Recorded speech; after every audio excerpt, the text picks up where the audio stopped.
This video should tell you all of the information that you need to include in your CMU Drumline audition video.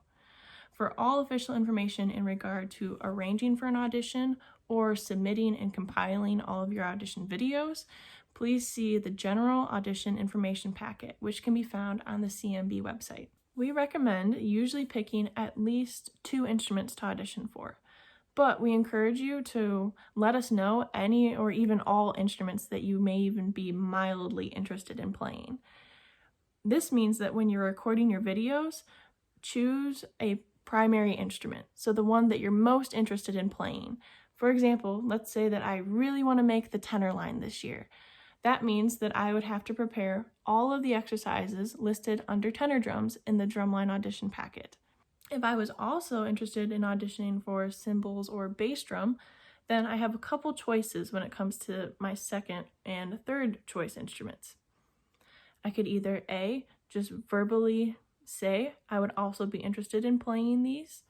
You could B, just record a couple exercises from each instrument, or C, you are more than welcome to record all of the exercises from each instrument just like you did for your primary choice. We're giving you this option because we know that recording these videos may be a little bit cumbersome and time consuming, so we want to keep this option open to you for you to choose what is best.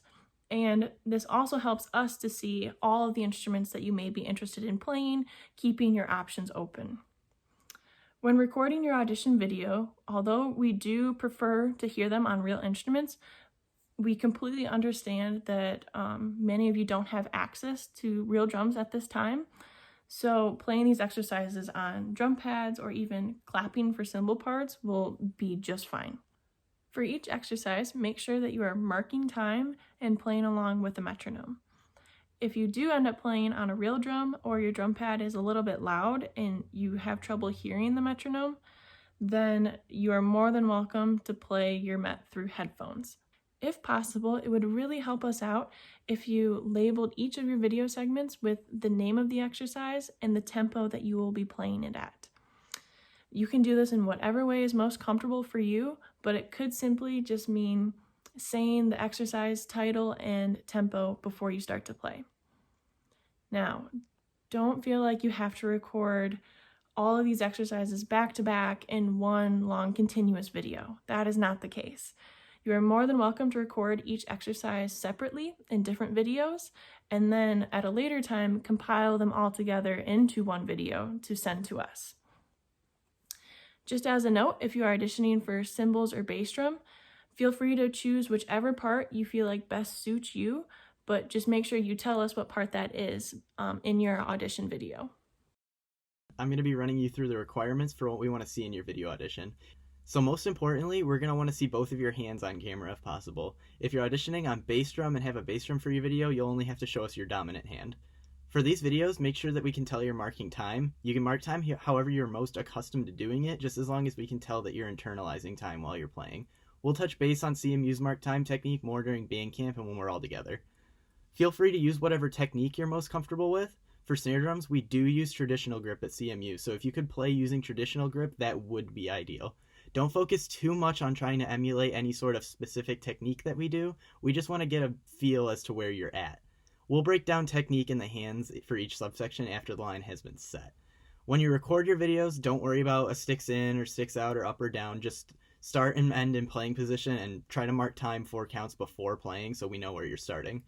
And then please use a metronome and play the exercises at tempos within the given range in the exercise packet. Don't feel like you have to play at the highest tempo. Just play whatever speed you're most comfortable with that range. And then for anybody auditioning for quads, if you don't have a tenor pad, reach out to the tenor rank captain Connor and we can figure out something so that you can audition moving around the drums as well as moving or standing and playing. Thank you, and I look forward to seeing all of you really soon.